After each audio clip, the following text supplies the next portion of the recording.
আবারও ভিড় দেখা যাচ্ছে হাকিমপুর সীমান্তে। ঠিক এসআইআর এর সময় যেমন ভিড় আপনারা দেখেছিলেন, আবারও একই ভিড় দেখা যাচ্ছে। তাহলে কি বিজেপি সরকার আবার যখন ঘোষণা করে দিল যে এবার তারা এই ডিটেক্ট ডিলিট ডিপোর্ট নীতিতে বিশ্বাস করবেন এবং এইটাই পন্থাটাই অবলম্বন করবেন, তাহলে কি এই পন্থা অবলম্বন করার আগেই ভয় পালাচ্ছে বাংলাদেশিরা? কি হচ্ছে হাকিমপুরে আজকের প্রতিবেদনে আপনার দেখাবো, তার জন্য প্রতিবেদনটা সম্পূর্ণ দেখুন। নমস্কার, আমি সানিয়া, দা নিউজ বাংলায় আপনাদের সকলকে স্বাগত। জিরো ইনফিল্ট্রেটর নীতি নির্বাচনের সময় মূলত যে ইস্যুগুলো গুরুত্বপূর্ণ ছিল, তার মধ্যে অন্যতম ইস্যু ছিল অনুপ্রবেশকারী। একেবারে বাংলাদেশ থেকে রোহিঙ্গা অনুপ্রবেশকারীরা বারংবার ঢুকে গেছে পশ্চিমবঙ্গে, এরকম অভিযোগ বারংবার উঠে এসছে। এবং ঠিক সেই অভিযোগের কথা মাথায় রেখে বিজেপির তরফ থেকে তাদের যে মূলত যে নীতি ছিল, সেই নীতিটাকেই আবারও তারা কার্যকর করার চেষ্টা করছে। ডিটেক্ট ডিলিট ডিপোর্ট, অর্থাৎ যে সমস্ত অনুপ্রবেশকারী বাংলাদেশিরা যারা পশ্চিমবঙ্গে ভারতীয় নাগরিকদের মধ্যে মিলেমিশে গেছে এবং দীর্ঘদিন ধরে আমাদের ভারতীয় নাগরিকদের সঙ্গে আমাদেরই সমস্ত কিছু ভাগ করে নিচ্ছে, তাদেরকে এবার চিহ্নিত করার পালা এবং চিহ্নিত করে বাংলাদেশে ফিরিয়ে দেওয়ার পালা। ঠিক তার জন্য ইতিমধ্যে একটি বিজ্ঞপ্তি জারি করা হয়েছে। আপনারা প্রত্যেকে জানেন, বিভিন্ন সংবাদ মাধ্যমে আপনারা এই খবরটা দেখেছেন যে প্রত্যেক জেলায় জেলায় হোল্ডিং স্টেশন করা হবে। অর্থাৎ এই সমস্ত অনুপ্রবেশকারীদেরকে এই হোল্ডিং স্টেশনে রাখা হবে এবং পরবর্তীতে বাংলাদেশে ফেরত পাঠানো হবে। ঠিক তার আগেই আবারও হাকিমপুর সীমান্তে ভিড় আমরা দেখতে পাচ্ছি। একেবারে ঠিক নির্বাচনের আগে এসআইআর প্রক্রিয়া যখন চলছিল, সেই সময় আমরা এই হাকিমপুর সীমান্তে প্রচুর পরিমাণ বাংলাদেশিদের ভিড় দেখেছেন, যারা নিজেদের দেশে অর্থাৎ বাংলাদেশে ফিরে যাওয়ার জন্য এই হাকিমপুর সীমান্তে ভিড় করছিল। আবারও এসআইআর প্রক্রিয়া শেষ হওয়ার পর প্রত্যেকে আবার অনেকে সেটেল হয়ে গেছিল, এরা আবার নিজের নিজের জায়গায় ফিরে গেছিল। অনেকে বাংলাদেশ ফিরে যায়নি, যেখানে এখানে মানে ভারতবর্ষের মধ্যে যেখানে জায়গা করে রেখেছিল, পশ্চিমবঙ্গের যে জায়গাগুলোতে বাস করছিল, সেই জায়গাগুলোতেই অনেকে আবার ফিরে গেছিল। কিন্তু যেই মুহূর্তে পশ্চিমবঙ্গ সরকারের তরফে ঘোষণা করে দেওয়া হলো যে এবার থেকে এই ডিটেক্ট ডিলিট ডিপোর্ট নীতি মানা হবে এবং প্রত্যেকটা জেলায় জেলায় হোল্ডিং সেশন করা হবে, এই বাংলাদেশি অনুপ্রবেশকারীদেরকে হোল্ডিং সেশনে রেখে বাংলাদেশে ফেরত পাঠানো হবে, সেই খবরটা ছড়াতেই প্রত্যেকে আবারও এই হাকিমপুর সীমান্তে গিয়ে ভিড় করতে শুরু করলো। ইতিমধ্যে কিন্তু প্রচুর পরিমাণ অনুপ্রবেশকারী এই হাকিমপুর সীমান্তে যাচ্ছেন, ভিড় করছেন বাংলাদেশ ফিরে যাওয়ার জন্য। সেই ছবিগুলো আগে একবার দেখাবো।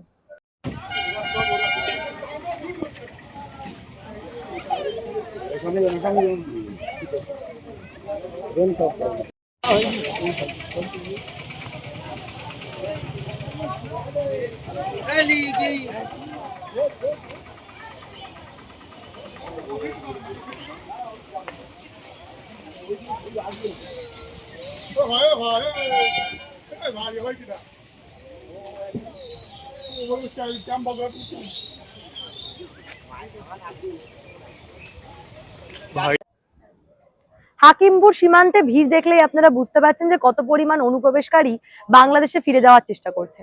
সত্যিই তো, মমতা বন্দ্যোপাধ্যায় সরকার থাকাকালীন বারংবার একটাই অভিযোগ উঠে এসছে, এই যে একেবারে সীমান্তে যে কাঁটাতার নেই এবং কাঁটাতার দিতে পারেনি যেহেতু বিএসএফ কে জমি দেয়নি আগের সরকার, ফলে ফেন্সিং এর অভাবে বারংবার এই পশ্চিমবঙ্গ থেকেই বহু অনুপ্রবেশকারী ভারতবর্ষের বিভিন্ন প্রান্তে ছড়িয়ে গেছে। নতুন সরকার আসতেই প্রথমেই একেবারে বিএসএফ কে ফেন্সিং এর জন্য জমি দিয়েছে এবং আগামীতে বাকি জমিও তারা দিয়ে দেবে খুব দ্রুতই, এমনটাই কিন্তু জানিয়েছিলেন আমাদের মাননীয় মুখ্যমন্ত্রী শুভেন্দু অধিকারী। এবং ঠিক তার পাশাপাশি হোল্ডিং সেশন করার সিদ্ধান্তের পরেই আবারও কিন্তু হাকিমপুর সীমান্তে ভিড় করতে শুরু করেছেন এই অনুপ্রবেশকারীরা, যারা বারংবার বিভিন্ন সময়, কেউ 11 বছর আগে, কেউ 6 বছর আগে, কেউ তারও আগে এক এক করে পশ্চিমবঙ্গে অনুপ্রবেশকারীরা ঢুকে পড়েছিলেন। তাদের বক্তব্য আগে আপনাদের একবার শোনাবো, তারা কি বলছে, কেন তারা এখন এই হাকিমপুর সীমান্তে ভিড় করছে, তাদের বক্তব্য শুনুন। আমার বাড়ি যশোর নড়াই। কোথায়? যশোর নড়াই। যশোরে বাড়ি? যশোর নড়াই। এদেশে কবে এসেছি? এই দেশে আসছি 15-20 বছর হলো। এতদিন কোথায় থাকবে? এই এয়ারপোর্ট বাঁকড়ায় ছিলাম। এয়ারপোর্টে? মানে কলকাতা এয়ারপোর্টের পাশে? হ্যাঁ। আচ্ছা, বলুন যে এতদিন ছিলেন, কি কি সুবিধা, মানে কি কি করতেন? আমি ওই ডাবের কাজ করতাম, কটা ডাব পাড়তাম, আবার কখনো ওই রাজমিস্ত্রি জোগাড়ি করতাম, কখনো ওই গাছের পরের বাড়ির ডালগুল কাটতাম, এই বিভিন্ন রকমের কাজ করতাম। আমাকে তো একটা স্থায়ী কাজ নাই, চাকরি বাকরি তো নাই, আমাদের তো অস্থায়ী কাজ, যখন যেটা পাই তখন থেকে করি। আচ্ছা, তো এখন এখানে এসছেন কেন? এখানে এসছি ওই যে এনআরসির জন্য। আমাদের সমস্যা, কোনো ভাড়াটে বাড়ি থাকা যাচ্ছে না, আমাদের তো নিজস্ব জায়গা জমি নাই, তাই আমরা, এটা আমাদের জায়গার মানুষ, আমরা দেশের মানুষ দেশে চলে যাই। আচ্ছা, ভারতে প্রবেশ করেছেন? ভারতে প্রবেশ করেছি ওই বিনা ডকুমেন্টসে। বিনা ডকুমেন্টস বিনা। কিভাবে এসেছিল? ওই আসছিলাম দালানের মাধ্যমে, দালানের মাধ্যমে কাটাতার পেরিয়ে, এই সব বর্ডার দিয়ে আসছিলাম। নদী পেরিয়ে। হ্যাঁ, এই যে বিজেপি সরকার আসলো তারপরেই কি আপনারা চলে যাচ্ছেন? হ্যাঁ, এই সরকার আসলো, এই জন্য আমরা চলে যাচ্ছি, কারণ থাকতে যাচ্ছে না। আর এদেশে কি কি কাগজপত্র বানিয়েছে? আমাদের দেশে কোনো কাগজপত্র আমরা বানাই নাই। I card, document, I card, Aadhaar card এগুলো যদি বানাতে যাই তাই এত কাছে করে টাকা চাই, তা সেই টাকা আমাকে দেওয়ার সমর্থ নাই। একটা আই কার্ড বানাতে গেলে 10,000, 15,000, 20,000 টাকা চায়। একটা আই কার্ড, এই আধার কার্ড বানাতে গেলে এরকম 5-7 হাজার টাকা চায়, কিন্তু আমাকে দ্বারা তো সম্ভব না দেওয়ার। বড় বড় দেবো না, আমরা ছেলে মেয়ে নিয়ে আচ্ছা, পরিবারে কতজন আছে আপনার? এই আমাকে 4-5 জন। আর তারা সবাই ফিরে যাচ্ছে? এই যে 5জনই ফিরে চলে গেছে। আপনার নাম? আমার নাম মোহাম্মদ সাহেব আলী। এতদিন থাকতাম সন্তোষপুর মেটিয়া পুরুষ। মিটিয়া ব্রুজে থাকতেন, হ্যাঁ। এখন ফিরছেন কেন? এখন এই যে একটা এনআরসি শুরু হয়েছে, এটা আমাদের কোনো সবুত নেই, কোনো কিচ্ছু নেই। এবার তাই আমাদের দেশে আমরা ফেরত যাচ্ছি। আচ্ছা, এটা আমাকে বলুন, বিজেপি সরকার আসার কারণে কি ফিরছেন? ওই বিজেপি সরকার আসার কারণেই তো এই এনআরসিটা শুরু হয়েছে না। এনআরসিটা যখন শুরু হয়েছে তখন তো আর ধরো বেআইনিভাবে তো একটা দেশে থাকা যায় না। গরিব মানুষ এসেছিলাম, এখানে পেটের দায়ে এখন থাকতে পারিনি, চলে যাচ্ছে। আচ্ছা, এই বাংলাদেশ থেকে কবে এসেছিলেন? এই 3-4 কিভাবে এসেছিলেন? এসছিলাম, এমনি চলে এসছিলাম, কাউকে ধরে না, এমনি পার হয়ে চলে এসছিলাম লোকেদের। সেটা সেটা হচ্ছে সেই এইদিকে কোথায় ধামাখালি না কি, এইদিকে, ধামাখালি? এইদিকে। এটা বলুন নদী পার হয়ে এসেছিলেন?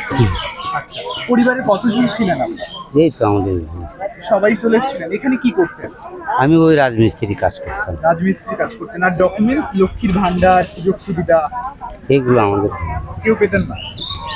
আচ্ছা, আর এই যে ভোটার কার্ড ছিল? ভোটার কার্ড আমাদের ছিল, কিন্তু ওইগুলো এবার কাজ হয়নি। আচ্ছা, এই এসআইআর এর নাম্বার দিয়েছে? দিয়েছিলাম, ও আসেনি ওসব। না, আমি আমাদেরও সব কিছু হয়নি। এটা বানিয়েছিলেন কিভাবে ভোটার কার্ড?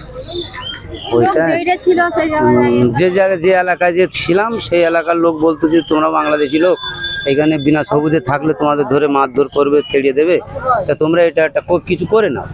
তো তার করে দাও বলে আর দিইনি। মানে টাকার বিনিময় করে দিয়েছিল, তাই তো? না, এমনি করে এমনি দিয়েছিল। টাকা পয়সা না। আমি গরিব মানুষ, আমাদের কাছে। এই দেশে কবে এসেছিলেন?